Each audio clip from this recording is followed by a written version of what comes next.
Bonjour à tous. Alors, nous aurons deux lectures dans la parole de Dieu et je vous invite à ouvrir vos Bibles pour la première lecture qui se trouve dans 1 Samuel 2 du verset 11 au verset 36.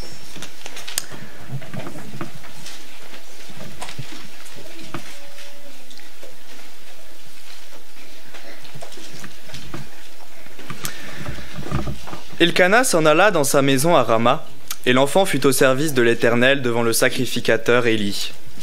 Les fils d'Élie étaient des hommes pervers, ils ne connaissaient point l'Éternel. Et voici quelle était la manière d'agir de ces sacrificateurs à l'égard du peuple. Lorsque quelqu'un offrait un sacrifice, le serviteur du sacrificateur arrivait au moment où le faisait cuire la chair. Tenant à la main une fourchette à 3 dents, il piquait dans la chaudière, dans le chaudron, dans la marmite ou dans le pot, et tout ce que la fourchette amenait, le sacrificateur le prenait pour lui. C'est ainsi qu'ils agissaient à l'égard de tous ceux d'Israël qui venaient là à Silo. Même avant qu'on fasse brûler la graisse, le serviteur du sacrificateur arrivait et disait à celui qui offrait le sacrifice : « Donne pour le sacrificateur de la chair à rôtir, il ne recevra de toi point de chair cuite, c'est de la chair crue qu'il veut. » Et si l'homme lui disait : « Quand on aura brûlé la graisse, tu prendras ce qui te plaira », le serviteur répondait : « Non, tu donneras maintenant, sinon je prends de force. » Ces jeunes gens se rendaient coupables devant l'Éternel d'un très grand péché, parce qu'ils méprisaient les offrandes de l'Éternel. Samuel faisait le service devant l'Éternel, et cet enfant était revêtu d'un éphod de lin. Sa mère lui faisait chaque année une petite robe, et la lui apportait en montant avec son mari pour offrir le sacrifice annuel. Élie bénit Elkana et sa femme, en disant : « Que l'Éternel te fasse avoir des enfants de cette femme, pour remplacer celui qu'elle a prêté à l'Éternel. » Et ils s'en retournèrent chez eux. Lorsque l'Éternel eut visité Anne, elle devint enceinte, et elle enfanta 3 fils et 2 filles. Et les jeunes Samuel grandissaient auprès de l'Éternel. Élie était fort âgé, et il apprit comment ses fils agissaient à l'égard de tout Israël. Il apprit aussi qu'il couchait avec les femmes qui s'assemblaient à l'entrée de la tente d'assignation. Il leur dit : « Pourquoi faites-vous de telles choses ? Car j'apprends de tout le peuple vos mauvaises actions. Non, mes enfants, ce que j'entends dire n'est pas bon. Vous faites pécher le peuple de l'Éternel. Si un homme pêche contre un autre homme, Dieu le jugera. Mais s'il pêche contre l'Éternel, qui intercédera pour lui ? » Et ils n'écoutèrent point la voix de leur père, car l'Éternel voulait les faire mourir. Le jeune Samuel continuait à grandir, et il était agréable à l'Éternel et aux hommes. Un homme de Dieu vient auprès d'Élie et lui dit : « Ainsi parle l'Éternel. Ne me suis-je pas révélé à la maison de ton père lorsqu'il était en Égypte, dans la maison de Pharaon ? Je l'ai choisi parmi toutes les tribus d'Israël pour être à mon service dans le sacerdoce, pour monter à mon autel, pour brûler le parfum, pour porter l'éphod devant moi. Et j'ai donné à la maison de ton père tous les sacrifices consumés par le feu et offerts par les enfants d'Israël. Pourquoi foulez-vous aux pieds mes sacrifices et mes offrandes que j'ai ordonné de faire dans ma demeure ? Et d'où vient que tu honores tes fils plus que moi, afin de vous engraisser des prémices de toutes les offrandes d'Israël, mon peuple ? C'est pourquoi voici ce que dit l'Éternel, le Dieu d'Israël. J'avais déclaré que ta maison et la maison de ton père marcheraient devant moi à perpétuité. Et maintenant, dit l'Éternel, loin de moi, car j'honorerai celui qui m'honore. Mais ceux qui me méprisent seront méprisés. Voici le temps arrive où je retrancherai ton bras, et le bras de la maison de ton père, en sorte qu'il n'y aura plus de vieillards dans ta maison. Tu verras un adversaire dans ma demeure, tandis qu'Israël sera comblé de biens par l'Éternel, et il n'y aura plus jamais de vieillards dans ta maison.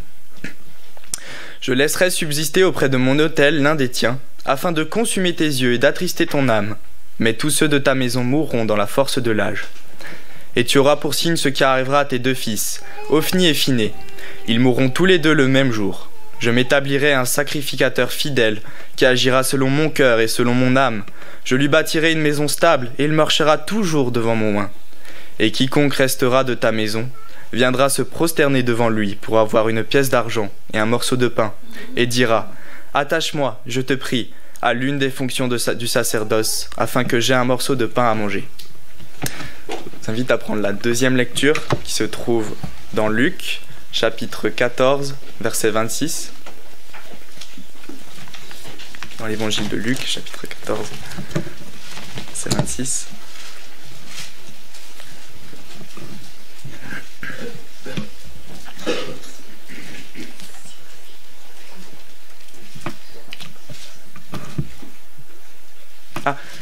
c'est à la page 794 dans la Bible rouge.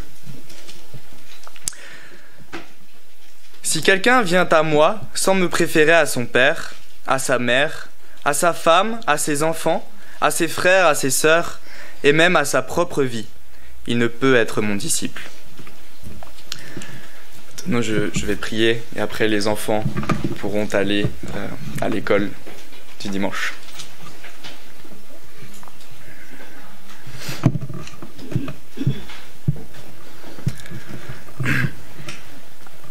Notre Dieu, notre Père, sois béni et glorifié en ce jour que tu mets à part pour toi.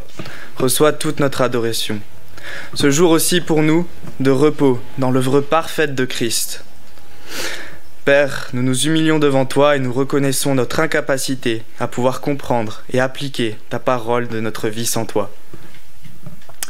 Seigneur, renouvelle en nous un esprit et un cœur bien disposés à l'écoute de la parole. Permets que nous puissions être attentifs et que l'enseignement que nous allons recevoir ne soit pas seulement quelque chose que l'on saura, mais quelque chose que l'on vivra avec toi et par toi dans notre vie pour la gloire de ton saint nom.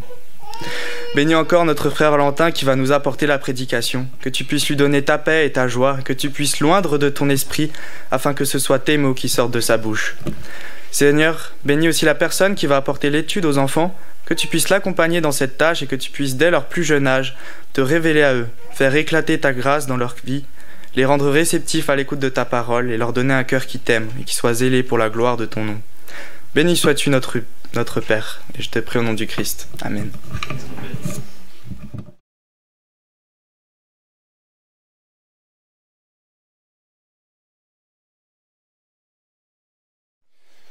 Bonjour à tous ceux que je n'ai pas encore vus ce matin.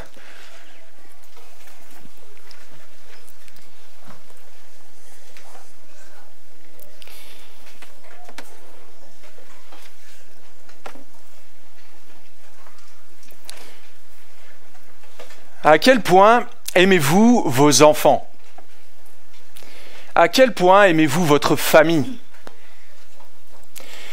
Leur donneriez-vous tout ce qu'ils ont besoin? Seriez-vous prêt à tout faire, tout ce qui est en votre pouvoir pour qu'ils soient heureux? Alors ce matin, on continue notre série en Samuel qu'on a commencé il y a 2 semaines je pense. Et je vous invite à garder le texte de 1 Samuel chapitre 2, à partir du verset 12, devant les yeux.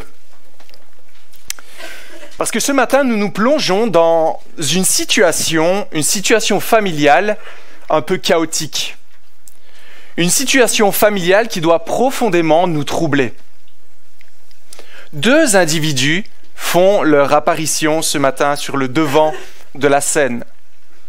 2 individus pas recommandables du tout, comme nous l'avons lu, si vous avez été un peu attentif au texte ici.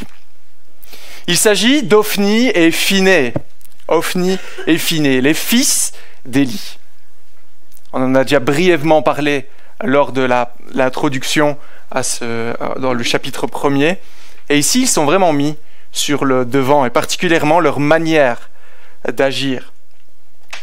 Et d'entrée de jeu, le texte ici veut nous choquer. Il nous dit, voyez le verset 12, « Les fils d'Élie étaient des vauriens. » Les fils d'Élie étaient des vauriens. Sachez que dans l'original, le texte est beaucoup plus cru que cela.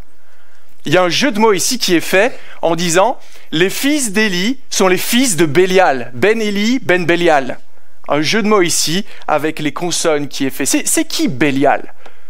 Bélial. Bélial, c'est le nom du mal personnifié, le démon. Voilà comment on appelle les fils d'Élie. Voilà comment ils étaient reconnus, comme le mal personnifié. Leurs prénoms même ont une signification troublante. Ophni, fort, celui qui lutte, celui qui se bat, qui combat. Ou encore Phiné, bouche de serpent. Alors je ne sais pas s'ils manquaient d'idées à l'époque pour nommer leurs enfants.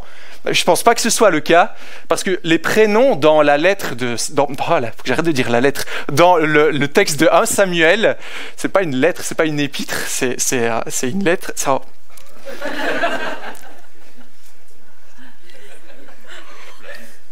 Excusez.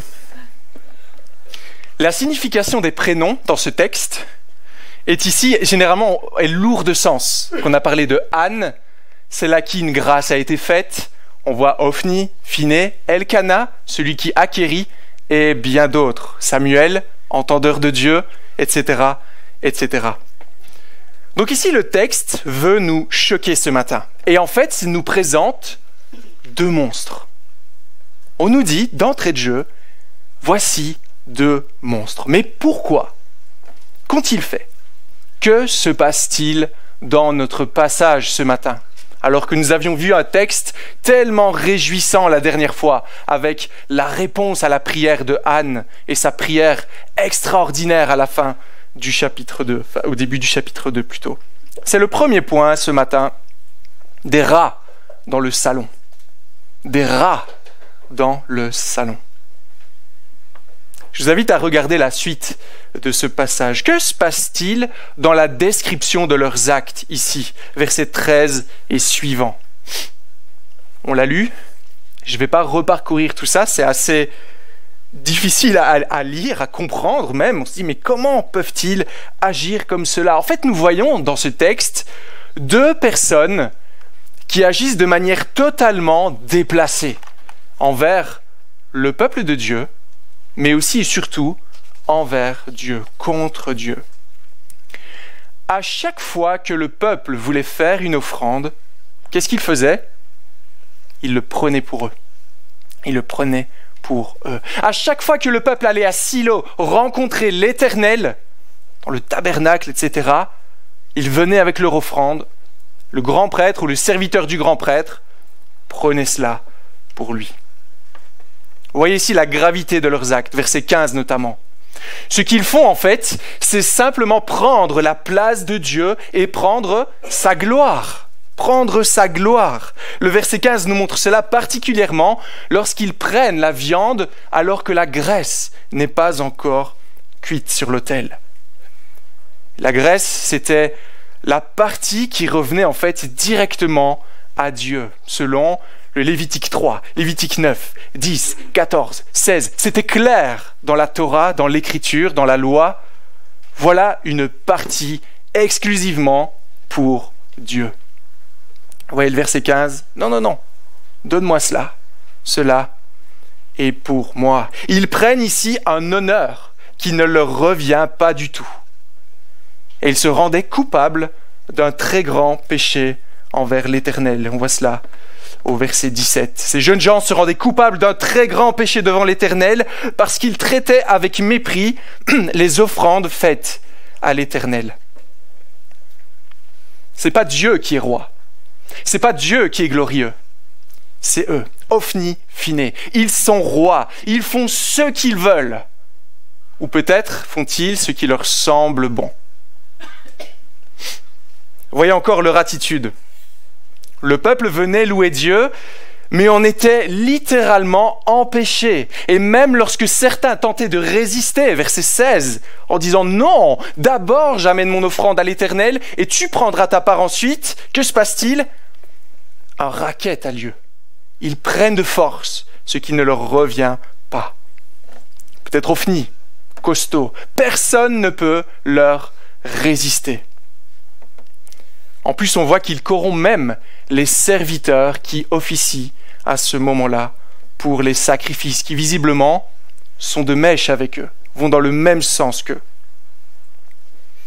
Voyez encore la fin du verset 22. Ils vont encore plus loin en laissant tous leurs désirs s'exprimer librement. Il n'y a aucune limite à ce qu'ils veulent faire. Ils font en fait pécher le peuple au lieu même où ils ne voudraient pas pécher. Voyez ce qui se passe fin du verset 22? Qu'est-ce qu'ils sont en train de faire ici, de ce lieu de rencontre de l'Éternel? Ils sont en train d'en faire une maison close. C'est terrible. C'est un peu comme commettre un meurtre dans un commissariat de police ou au tribunal. On ne voudrait surtout pas faire ça là. Et pourtant, ils le font sans aucune honte. Ce texte doit profondément nous choquer, profondément nous outrer ce matin. Et peut-être vous dites, mais pourquoi? Après tout le monde pêche, le peuple est pécheur. Mais voyez-vous particulièrement quel était le rôle d'Ophni et Phinées? On l'avait lu la dernière fois, en 1 Samuel, chapitre 1, verset 3. Chaque année, cet homme, donc là on parle d'Elkana, montait de sa ville jusqu'à Silo pour adorer l'Éternel, le maître de l'univers, et lui offrir des sacrifices. Là se trouvaient les 2 fils d'Élie, Ophni et Phinées, qui étaient prêtres de l'Éternel. Ils étaient prêtres. Quel était le rôle du prêtre? Les prêtres devaient s'assurer que la louange rendue à Dieu était faite de la bonne manière. Imaginez une personne qui vient avec son offrande et toute la loi de Moïse tellement dense, tellement vaste, eh bien les prêtres étaient justement là pour leur dire tout ce qu'il fallait, passer à travers toutes les étapes pour que le sacrifice soit pleinement agréé par Dieu. Ils devaient conduire en fait le peuple à la louange. Ils avaient ce rôle privilégié d'encourager le peuple et d'être eux-mêmes des modèles de sainteté. Rien que cela. Mais pourquoi agissent-ils ainsi? Pourquoi font-ils cela? Manquait-il de nourriture? Est-ce qu'ils prennent parce qu'ils n'ont pas pour eux-mêmes? Non.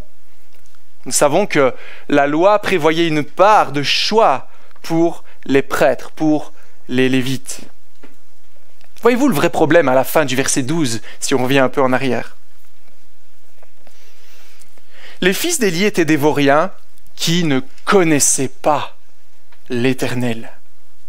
Ils ne connaissaient pas l'Éternel. D'autres versions disent, ils n'avaient aucun égard pour Dieu. Ils n'ont aucune crainte de l'Éternel, car en fait, eux-mêmes ne pensent pas qu'il existe. Maintenant, à la suite de ce constat et de ce qui se passe au lieu même où on devait louer l'Éternel, quelle est la pensée qui vous vient naturellement à l'esprit?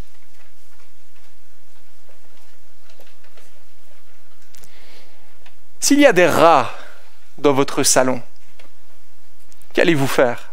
J'ai beaucoup hésité avant de mettre cette illustration-là, mais s'il y a des rats, qu'est-ce que vous allez faire? Vous allez les chasser, n'est-ce pas? Pourquoi? Parce qu'ils n'ont rien à faire là. Avoir des rats dans le salon, on en a déjà eu dans le jardin là où on habitait avant, c'est terrible. Ils mangent tout, ils se multiplient. Les maladies sont amenées. On avait même peur pour nos enfants. Attention, il ne faut pas qu'ils aient touché à ça. S'il y a des rats dans le salon, qu'est-ce qu'on va faire? On va les chasser. Mais ici, on ne parle pas de votre salon, chers amis. De quoi est-ce qu'on parle? On parle de Silo, le lieu où l'Éternel montrait sa gloire au peuple, où le peuple pouvait rencontrer l'Éternel et le louer, l'adorer. Qu'est-ce qu'on ferait alors dans pareilles circonstances? N'y a-t-il pas quelqu'un qui va s'occuper de leur situation, de ce cas? On ne peut pas laisser les choses aller comme ça, vous êtes d'accord? Et il est vrai qu'une personne avait cette autorité. Il s'agit d'Élie. Élie. Pourquoi? Qui était Élie? Élie était premièrement le grand prêtre. Le grand prêtre est donc celui qui a placé Ophni et Phinées dans ce service. Et on peut imaginer, comme cela se faisait de père en fils, qu'il les a probablement enseignés, comme Aaron, Lévitique chapitre 9, Aaron avec ses fils. Voilà comment on doit faire, mon fils. Voilà comment ce qu'il faut apporter. Il les a enseignés et d'une certaine manière, il était garant aussi de leur service. Il les a placés là. Il doit être responsable. Qu'était-il d'autre, Élie? Il était juge en Israël. Il était juge. Qu'est-ce qu'un juge? À quoi servait le juge? À protéger le peuple des ennemis de l'extérieur, mais on dirait aussi et surtout de ceux de l'intérieur qui font n'importe quoi. Mais qu'était-il d'autre encore, Élie? Il était leur père. Il avait cette responsabilité, triple responsabilité sur Ophni et Phinées. Va-t-il prendre ses responsabilités? Voyez le deuxième point. Discipline négligée, attention, danger. Discipline négligée, attention, danger. Regardez le verset 23 à 25. Il y parle, il leur dit: « Pourquoi faites-vous de telles choses ? En effet, tout le peuple me parle de vos mauvaises actions. Non, mes enfants, ce que j'entends dire n'est pas bon. Vous faites pécher le peuple de l'Éternel. Si un homme pêche contre un autre, Dieu le jugera. Mais s'il pêche contre l'Éternel, qui pourra intercéder en sa faveur ?» Élie a compris ce qui se passe. Il a saisi le problème. C'est grave. Et il les exhorte d'ailleurs à changer d'attitude. Mais est-ce que ça fonctionne? Est-ce que ça fonctionne? Qu'est-ce qu'il dit à la fin du verset 5 ici? 25 plutôt. La fin du verset 25.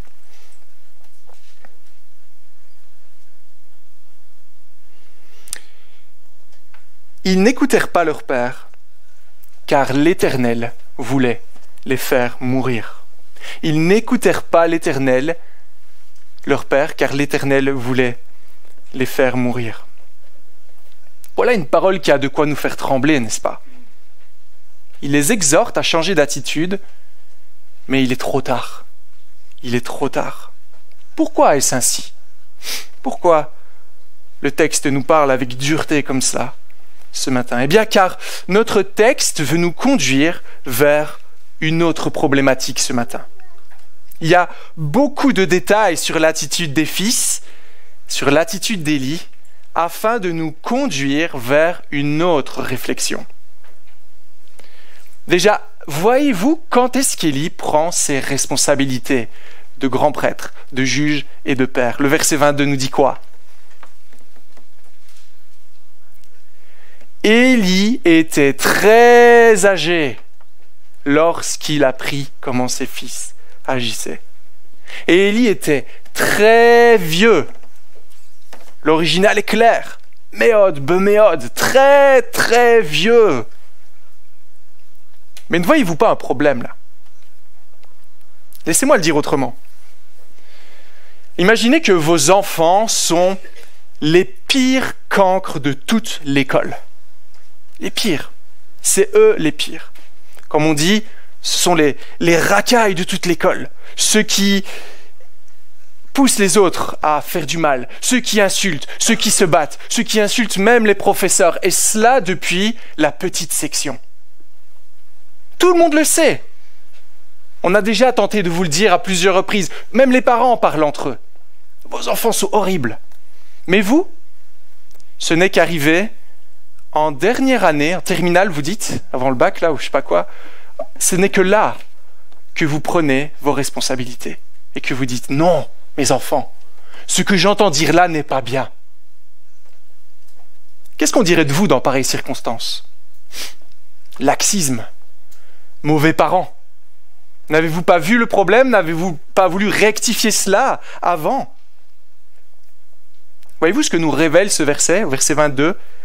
Élie était aveugle à la situation de ses enfants. Enfin, Élie, ne le sais-tu pas?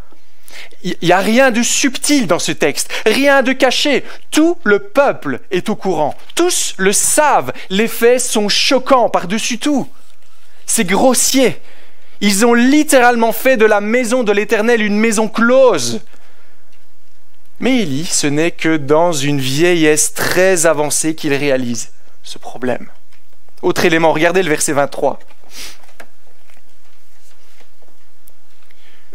Pourquoi faites-vous de telles choses? Tout le peuple me parle de vos mauvaises actions. Non, mes enfants, ce que j'entends dire là n'est pas bien. N'est-il pas un problème? Laissez-moi le dire autrement. Imaginez que vous venez d'avoir votre permis de conduire. Et là, vous êtes tout content, vous prenez la voiture pour la première fois et vous écrasez littéralement la pédale des gaz et vous traversez tout Mulhouse. Et là, vous faites un carnage sur votre passage. Vous renversez des personnes. Il y a des carambolages, vous brûlez les feux rouges. Et là, la police, naturellement, vous arrête et vous dit « Non, madame, non, monsieur, ce que vous faites là n'est pas bien. Si vous continuez, vous allez avoir un problème. » Pensez-vous que cela soit suffisant ? Au regard même de la lucidité d'Élie dans ce problème, qu'aurait-il dû faire ? Les écarter, n'est-ce pas ?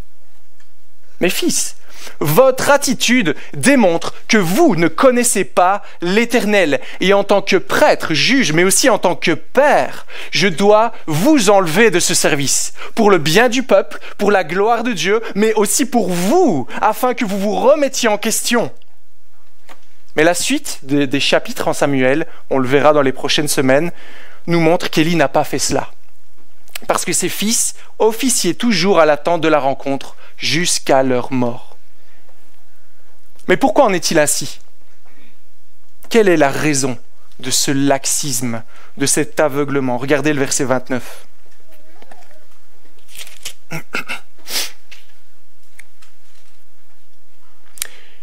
Un homme de Dieu apparaît et dit à Élie, « Pourquoi traitez-vous avec mépris mes sacrifices et mes offrandes, ceux que j'ai ordonné de faire dans ma demeure ? Et comment se fait-il que tu accordes plus d'importance à tes fils qu'à moi ?» Dans l'hébreu, le mot « importance » peut être traduit par « poids » ou « gloire », « kavod », la gloire, le poids, l'importance. C'est un jeu de mots à nouveau qu'on va retrouver du moins au début de ce texte de 1 Samuel. Le poids. Léger d'un côté, lourd de l'autre. Manque de gloire d'un côté, beaucoup de gloire de l'autre. C'est ce qu'on voit ici. Pourquoi as-tu donné plus de gloire à mes fils, à tes fils, qu'à moi ? Voici le problème d'Élie. Que fait-il ? Il préfère maintenir l'unité familiale, maintenir leur relation, que de rechercher la gloire de Dieu. On ne veut pas être fâché en famille. On passe par-dessus les divergences d'opinion. On fait des compromis. On ferme les yeux.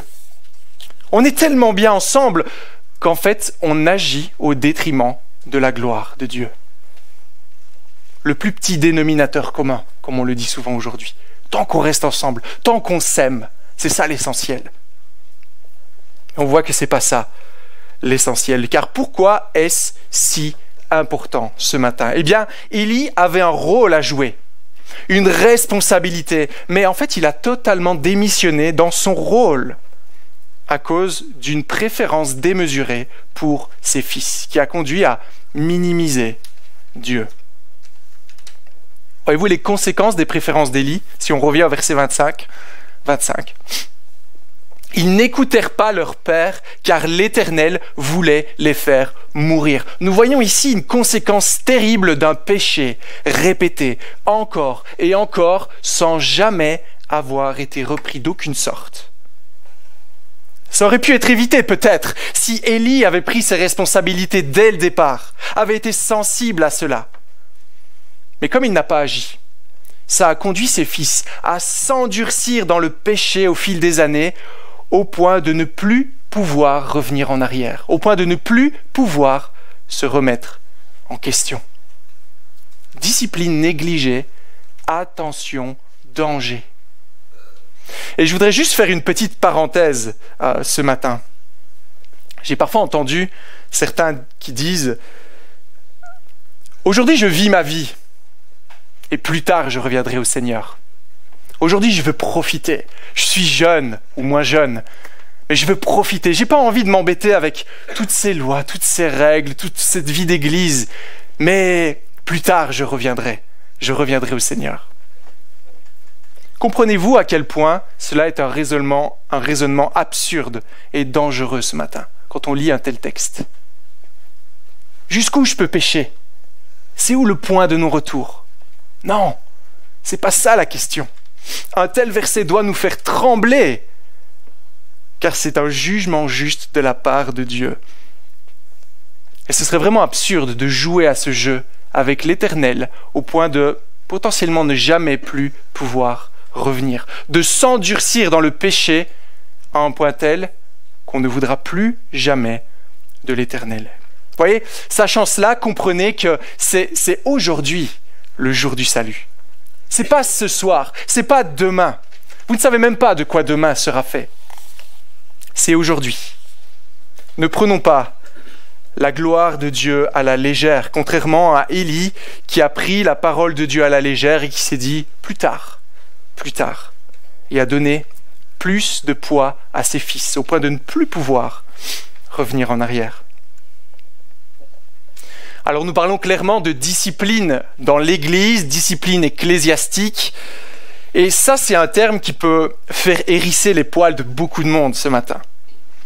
Peut-être que vous-même, vous avez été victime vous avez une mauvaise expérience avec cela, peut-être un abus d'autorité, une mauvaise manière de le faire, ou peut-être même un manque de discipline.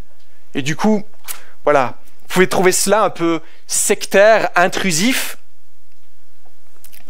Mais voyez-vous pourquoi la discipline est tellement nécessaire? C'est le troisième point. Discipline dispensée, bienfait à la clé. Discipline dispensée, bienfait à la clé. Puis-je vous inviter à une vision d'horreur ce matin? Imaginez, c'est dimanche matin, vous vous faites beau, vous faites belle, vous allez à l'église. Là, vous vous réjouissez à l'idée d'aller voir vos frères et vos sœurs. Vous vous réjouissez à l'écoute de la prédication et vous arrivez dans la porte d'entrée et là, une personne vous regarde et dit « ton offrande ». Pire de tout, c'est le pasteur qui vous demande ça. Ok, vous sortez une enveloppe avec votre chèque, vous lui donnez, vous voyez qu'il prend cela et qu'il met ça dans sa poche. Allez, suivant. Là, vous venez vous asseoir et vous avez quelques questions sur la manière de louer le Seigneur. Et là, on vous remballe littéralement. On vous parle avec dureté. On vous insulte. Vous êtes accablé. Alors que votre seul souhait est de rendre un culte à Dieu. À quoi ça va vous conduire si vous avez un minimum de bon sens, les amis? Vous n'allez plus venir, n'est-ce pas? Moi, je ne veux plus aller là. Qu'est-ce que c'est que ça pour un culte? Qu'est-ce que c'est que ça pour une église? Alors, réalisez-vous, dans notre texte, l'impact que le comportement d'Ophni et Phiné a probablement eu parmi le peuple de Dieu. Réalisez-vous les conséquences pour tous ceux qui se sont approchés de Silo durant les années où Ophni et Phiné étaient en service à cette époque. On ne sait pas combien de temps ils ont été au service de l'Éternel, mais visiblement c'est un certain temps quand même.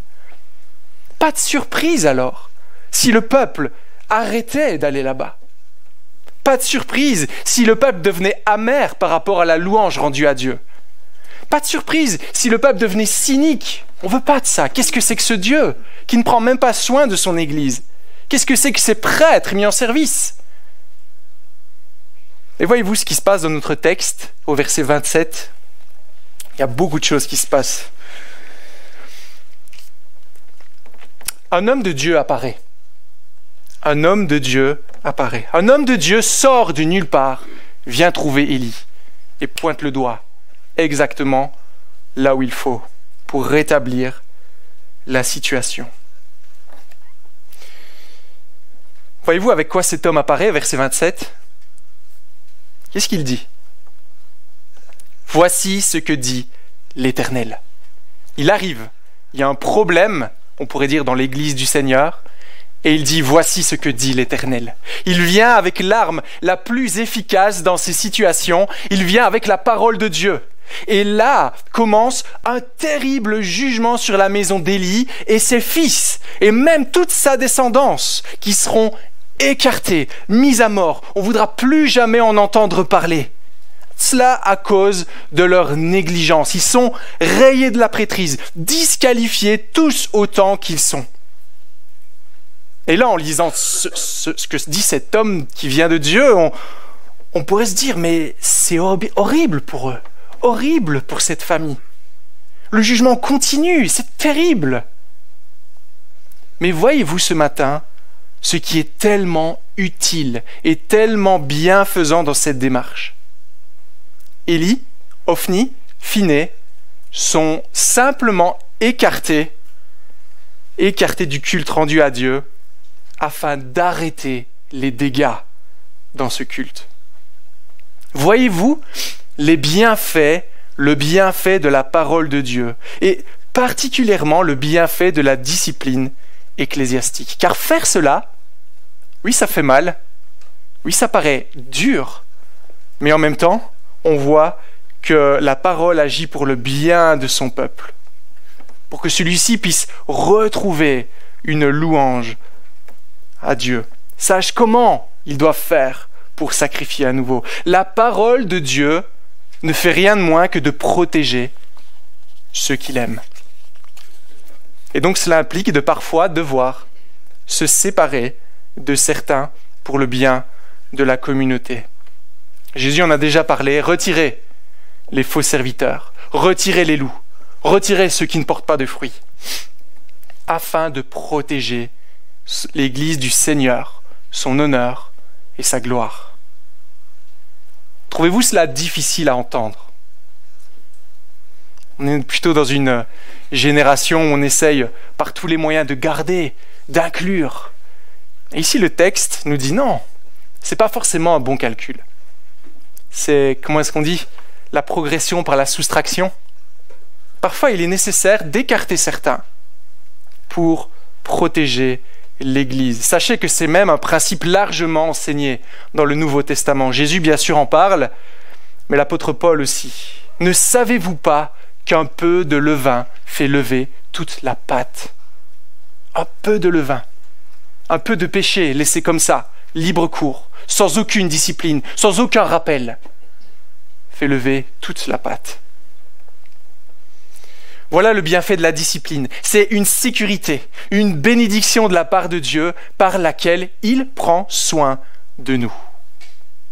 Mais donc, quatrième et dernier point ce matin, quelle est notre responsabilité? Quelle est notre responsabilité? À ce stade, vous êtes peut-être dit, mais ce passage date d'une époque lointaine.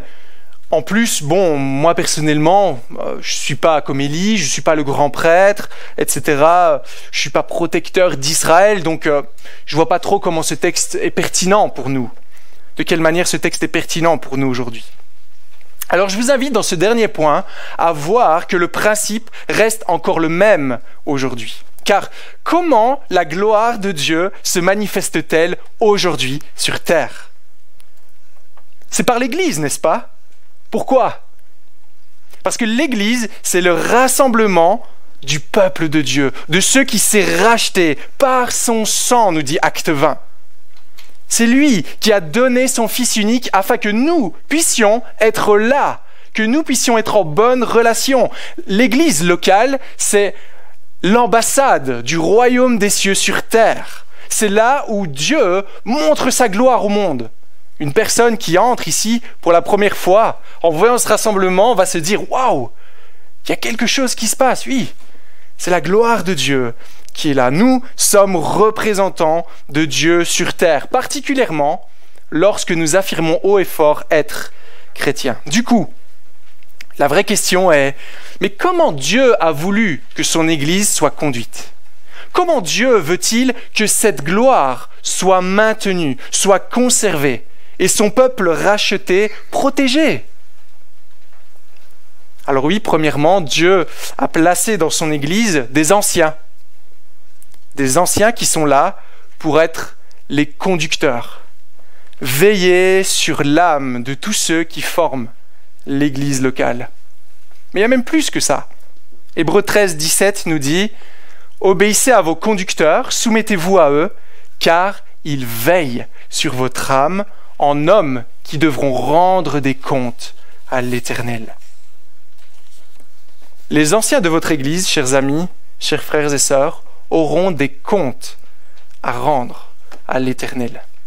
De la même manière qu'Élie, nous aurons des comptes à rendre à l'Éternel sur la manière dont on vous a encouragé, exhorté, repris. C'est pour ça que je vous demanderai particulièrement ce matin de prier pour nous, en tant qu'anciens de la maison de l'Évangile, prier pour que nous puissions avoir du courage dans ce rôle, que nous puissions réaliser l'ampleur de la tâche, agir de la bonne manière. Parce que comme on le sait, la discipline, c'est pas évident. On n'a pas forcément envie de le faire. Pourquoi ? Parce qu'on généralement, quand on entreprend une discipline, même à un petit niveau, juste reprendre une personne, il y a de fortes chances qu'on aille au problème. Mais priez pour nous, afin que nous puissions avoir du courage, parce que c'est essentiel dans l'Église, pour protéger l'Église. Mais est-ce seulement les anciens qui ont ce rôle ? Quel est le but de l'Église dans sa globalité ?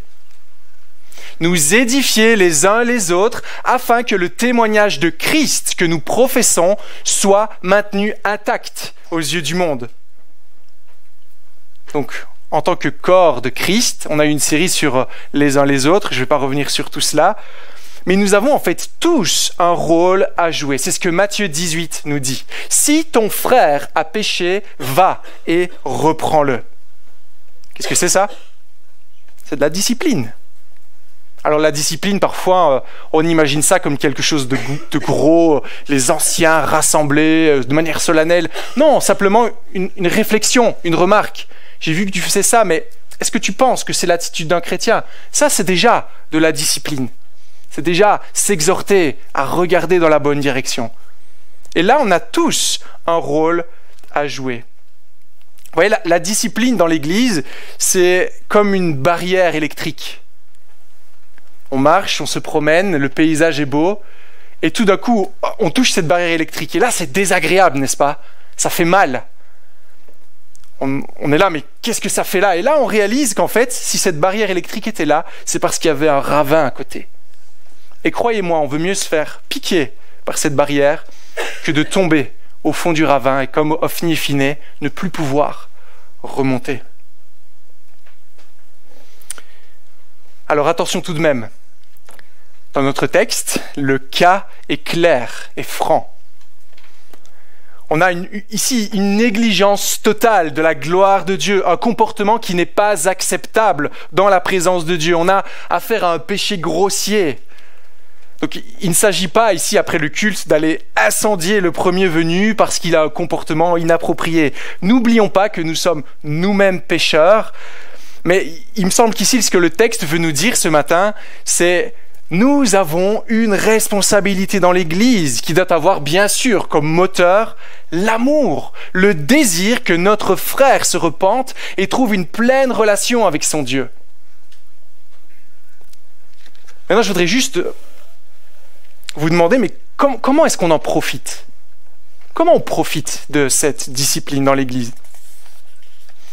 Pour savoir comment on en profite, il faudra répondre à la question comment on identifie l'Église de Dieu ?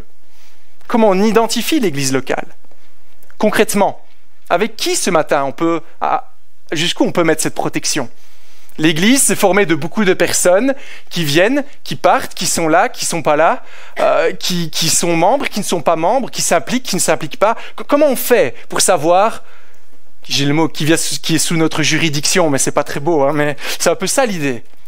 Envers qui on a cette responsabilité ?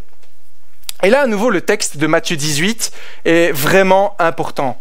Car il nous dit, si ton frère refuse de se repentir, dis-le aux anciens, et dis-le à l'Église. Dis-le à l'Église. Mais c'est qui l'Église ? C'est quoi l'Église ? Alors moi, je suggérerais que l'Église, comme on la reconnaît, eh bien, c'est toute personne qui, de manière officielle, a voulu reconnaître cette Église locale comme la sienne. Ceux qui sont devenus membres de manière solennelle, qui se sont affichés comme appartenant à cette Église. Car si vous n'êtes pas membre de l'Église, qu'un frère ou un ancien essaye de vous reprendre, qu'est-ce qui peut se passer ? La fuite. Bon, moi, je ne suis pas membre. Moi, j'ai rien à voir. S'il y a un problème, je m'en vais. Non. Non.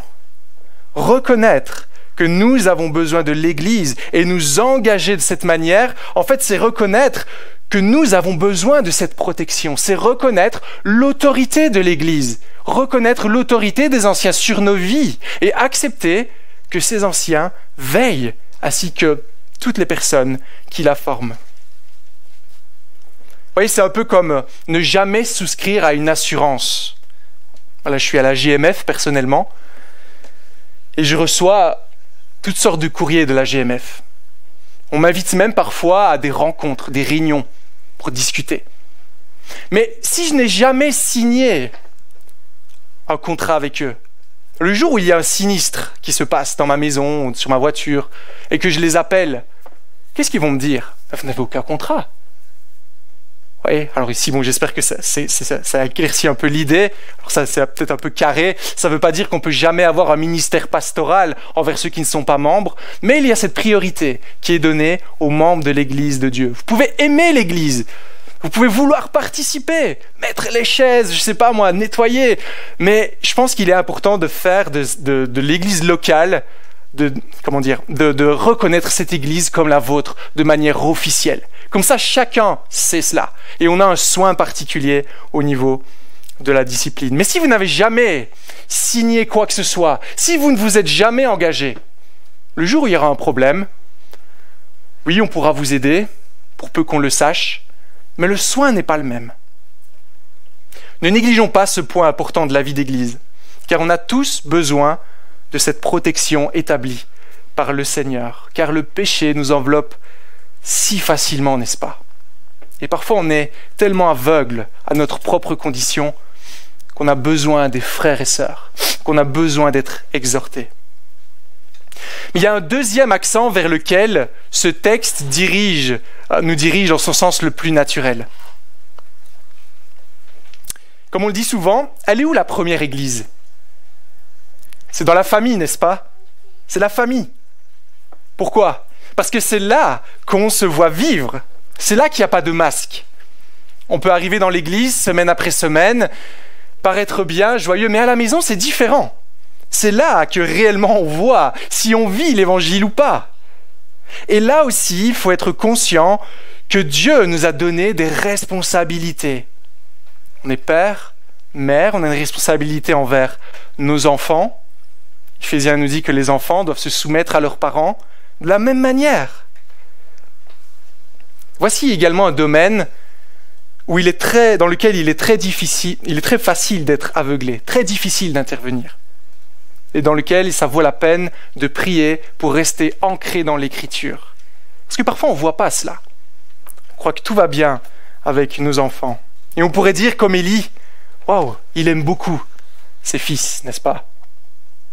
Mais est-ce qu'il les aimait réellement quand on voit la finalité? Est-ce réellement de l'amour quand on voit le jugement qui tombe au final sur eux?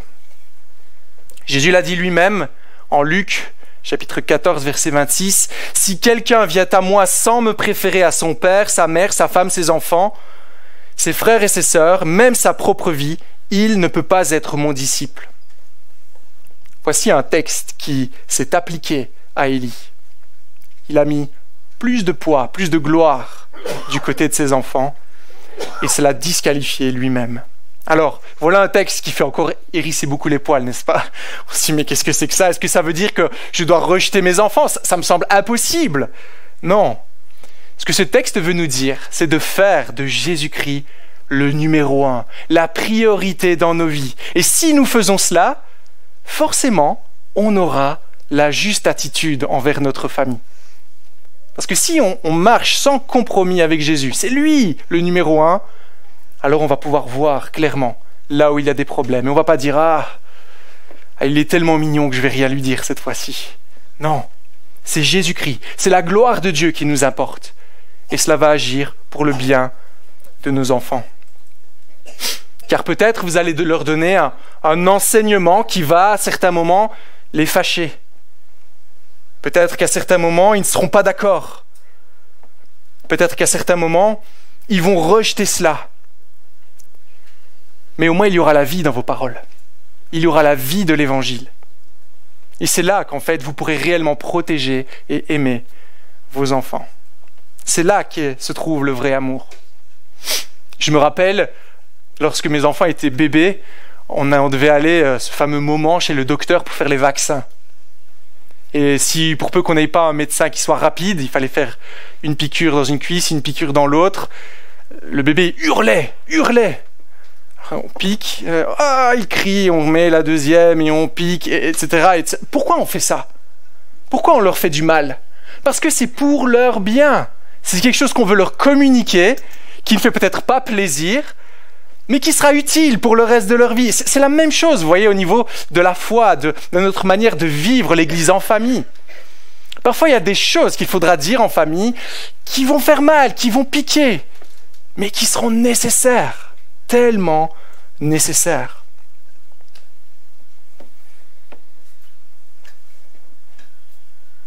Notez également qu'aux yeux de la parole, ne pas pratiquer une discipline d'église au sein de votre famille aura tendance à vous disqualifier vous-même. Parce que cela montre un péché, cela révèle un péché dans votre propre vie. Vous n'agissez pas pour la gloire de Dieu, mais pour la gloire de vos enfants, de votre famille. Donc, soyons simplement conscients du rôle de protection que nous avons au sein même de nos familles, et ce particulièrement si vos enfants affirment être chrétiens.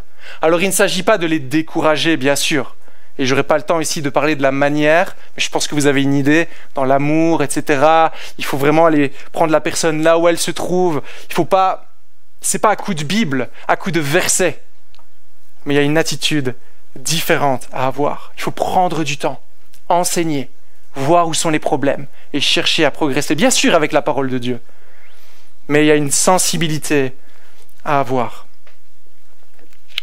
Car voyez, ce qui se passera si vos enfants affirment être chrétiens mais que vous ne les reprenez jamais sur rien, comment pourront-ils se remettre en question? Car peut-être se croient-ils chrétiens, mais ils ne le sont pas. Mais si tout semble bien, tout semble beau, alors comment faire? Il y aura certains moments où nous devrons dire « Je t'aime mon fils, je t'aime ma fille, je t'aime ma femme, et parce que je t'aime, voici ce que dit l'Éternel. » Pour ton bien, pour la gloire de Dieu. Et il faut du courage, n'est-ce pas, pour appliquer ce que le Seigneur nous demande ce matin. Et je me prêche à moi-même aussi, ne vous inquiétez pas. Il est tard. J'arrive tout doucement à la fin. Je voudrais juste parler brièvement de comment est-ce qu'on fait pour trouver les bonnes motivations. Alors bien sûr, on l'a dit, il faut prier pour rester ancré dans la parole de Dieu. Mais il me semble essentiel pour prendre part à cette sécurité de l'Église, prendre part à cette discipline d'Église, dans notre famille, de méditer sur la gloire de Dieu. C'est vraiment une chose qui me paraît essentielle. Ce que nous faisons ici, ce n'est pas un jeu, ce n'est pas une rencontre à prendre à la légère. Nous devons méditer, comme nous l'avons fait ce matin dans l'introduction, dans la présidence, sur qui est Dieu. Lui seul est digne de toute gloire, car il est notre Créateur. C'est lui seul qui mérite que nous marchions droit avec lui, pour éviter tous les compromis. Et nous devons apprendre à communiquer ces vérités à nos enfants, à nos frères et sœurs. Réalises-tu que ce que nous faisons ce matin, ce n'est pas à prendre à la légère? La gloire de Dieu est là. Tu dis être chrétien. Ne sais-tu pas que tu es un représentant de la gloire de Dieu sur terre? Cela est essentiel. Mais attention de toujours passer par Christ quand nous faisons cela, afin d'avoir la juste attitude. La discipline doit toujours être vue et vécue comme un geste d'amour, jamais de vengeance ou de règlement de compte. Si vous avez un problème, même avec un frère, une sœur, je vais aller lui dire, non, alors dites-le à quelqu'un d'autre. Allez trouver un ancien plutôt. Parce que là, vous n'allez pas faire du bon travail. N'oublions pas que nous sommes nous-mêmes pécheurs. C'est ce que nous rappelle l'Évangile. Mais n'oublions pas que le Seigneur nous a pardonnés. Parce que Christ a tout donné pour nous. Il a payé le prix pour nous. Nous devons avancer lorsque nous voulons aller reprendre une personne avec cela en tête. Le Seigneur a tout donné pour moi. N'oubliez pas la grâce de Dieu dans votre propre vie, sa patience envers nous. Et que lorsqu'on reprend avec amour ce frère, ne pas le faire à coup de Bible. Paf, regarde là, il est mis ça. Non. Ne venons pas en disant « j'ai un verset pour toi », mais plutôt « j'ai un café pour toi. Viens, on va discuter ». Ne venez pas en disant « j'ai lu ça et ta situation n'est pas la bonne », mais plutôt j'ai un canapé pour toi, viens à la maison, on va partager un repas, on va discuter. Vous voyez, il faut prendre le temps. Il faut prendre le temps d'avancer. Et bien sûr, ne refusons pas le pardon. Alors de nouveau, je ne suis pas en train de dire qu'on ne doit pas aller dans la parole, hein. On se comprend. Hein. Mais c'est juste qu'il y a une attitude à avoir. Peut-être que si la personne agit comme cela, ce comportement, il y a des souffrances. Bien sûr, ça n'excuse pas tout, mais prenons le temps avec nos frères et nos sœurs. Prenons le temps d'apprendre à les connaître afin de les exhorter avec la parole. Et bien sûr, ne refusons pas le pardon à une personne qui se repente, car Dieu lui-même nous a pardonné. Maintenant, il me semble aussi essentiel de voir l'autre côté. Là, on a vu la personne qui allait reprendre son attitude, mais voyons maintenant la personne qui est reprise. Si quelqu'un vient vers vous pour vous dire « Écoute, j'ai quelque chose à te dire », en toute humilité, avec tout mon amour, quelle est la première pensée qui nous vient généralement? On met les gants de boxe, on sort les boucliers. Ah, attention, qu'est-ce qui se passe ici? Qu'est-ce qu'on va encore me dire? Et je vous invite, si on veut appliquer ce texte, à réfléchir autrement. Plutôt que de lever les poings, lever les boucliers, voyons plutôt l'importance de ce que le Seigneur nous enseigne ce matin. Au lieu de faire cela, voyons ce que ça a coûté à cette personne de venir pour nous trouver. Voyons que naturellement, on n'a pas envie de faire ça. Naturellement, on ne veut pas. Pourquoi? Parce qu'il y a de fortes chances qu'en reprenant une personne, même de la meilleure manière au monde, la relation ait des problèmes ensuite. Ce soit compliqué. Il y a de grandes chances d'être fâché ensuite. Donc si ce frère a pris la peine de venir vers vous, c'est qu'il veut agir, qu'il cherche à agir pour la gloire de Dieu. Parce qu'il vous aime et parce qu'il aime la communauté. Donc prenez au moins le temps de réfléchir plutôt que de directement aller à la confrontation. Non, c'est pas vrai. C'est pas vrai ce que tu dis là. Non.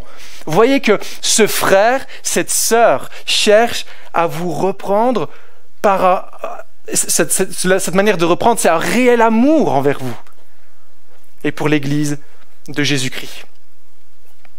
Ce que ce texte nous montre, c'est que la discipline est une bénédiction de Dieu pour secourir et pour aider. Vous savez qu'on a fait un voyage en Australie et je me rappelle un jour, on a eu le van, on était dans une route désertique et il y a un pneu qui a éclaté, littéralement. J'avais jamais vécu ça avant, paf, on était sur le bas-côté, c'était un truc de fou. Et là, c'était la première fois que je changeais le pneu sur ce gros van qui était bien lourd, sur une route qui était penchée. Je commence à m'y mettre, etc. Et il y a un homme qui passe en voiture dans un sens et je pense 5 minutes après, ou même 10 minutes, il revient dans l'autre sens, s'arrête et veut nous donner un coup de main. Attendez, je vais vous aider. Et il commence à m'aider, il prend la roue, etc. C'était super génial. Mais qu'est-ce qui se serait passé si je lui avais dit, en étant orgueilleux, « Mais non, j'ai pas besoin de ton aide. Laisse-moi tranquille. Laisse-moi continuer avec ma roue éclatée. » Ça marcherait pas, n'est-ce pas? Quelle était l'attitude de cette personne? Il voulait que je puisse continuer ma route dans les meilleures conditions possibles. C'est de cette manière-là qu'il faut voir la discipline dans l'Église. Ayons le bon état d'esprit, dans un sens comme dans l'autre. Celui qui la donne comme celui qui la reçoit. Maintenant, je vous invite quand même à terminer avec une note réjouissante. Peut-être qu'en m'entendant parler, en écoutant ce texte, vous vous êtes repassé tous ces moments dans votre vie où vous avez dit « Ah là, j'ai manqué de courage. Ah là, la discipline n'a pas été appliquée. Ah là, il s'est passé quelque chose de grave. » Et il est vrai que, il faut être honnête, la discipline d'Église ne sera jamais parfaite tant que nous serons dans ce monde, à cause de notre propre péché, à cause de tout cela, de nos manques de sensibilité et autres. Et il faut être conscient que parfois, il y a des cas moins évidents que ceux d'Élie. C'est plus subtil, il y a des conflits, etc. Mais voyez-vous ce qui se passe au milieu de tous ces épisodes ce matin? Depuis le verset 11, je repasse ça rapidement. Elkana repartit chez lui à Rama, l'enfant resta au service de l'Éternel. Verset 18. Samuel faisait le service devant l'Éternel. Verset 26. Le jeune Samuel continuait à grandir, il était agréable aussi bien à l'Éternel qu'aux hommes. Et tout à la fin même, avec ce que dit l'homme de l'Éternel, eh bien qu'un serviteur viendra et sera placé pour toujours dans ce rôle, un juge juste. Vous voyez ce que ces contrastes nous montrent? On a la vie dissolue d'Ophni Phiné, et entre chaque moment, on a Samuel qui grandit, Samuel qui fait du bien. Qu'est-ce qui a placé Samuel là? On l'a vu la dernière fois. Anne a demandé un fils, mais Dieu lui a donné plus qu'un fils. Elle lui a donné un entendeur de Dieu. Et ce refrain nous montre que Dieu continue son projet même malgré les manquements des hommes, même malgré leur comportement pécheur. Vous vous rappelez le but de ce début d'un Samuel? Ce que Dieu veut faire, cette rupture avec ce qui se passe avant, c'est de revenir dans la Genèse. Revenir dans la Genèse. Ce que Dieu veut, c'est résoudre le problème du cœur de l'homme, le péché. Et il continue son projet, même si l'homme manque de courage, même si l'homme agit mal. Il en est de même dans l'Église, encore aujourd'hui. Le Seigneur veut prendre soin de son Église. Et il le fera, même malgré nous, car sa gloire est en jeu. Mais comme on l'avait vu sur la toute première prédication dans la série de l'évangélisation, ce n'est pas parce que Dieu est souverain que nous devons démissionner de nos responsabilités.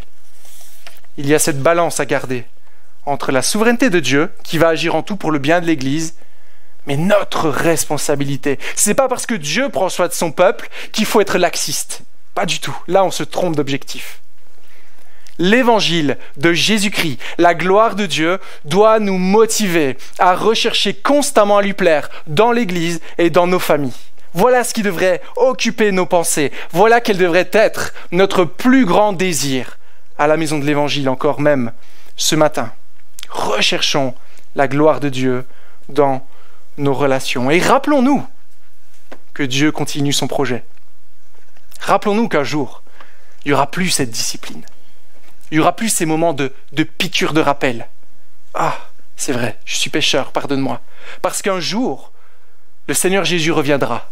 Et tout cela sera terminé. Il viendra reprendre son Église et nous serons rendus parfaitement à son image.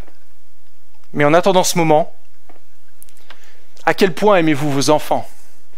À quel point aimez-vous vos frères et sœurs dans l'Église? Les aimez-vous au point de vouloir vivre l'Évangile pour la gloire de Dieu? Ou avez-vous d'autres préférences? Amen.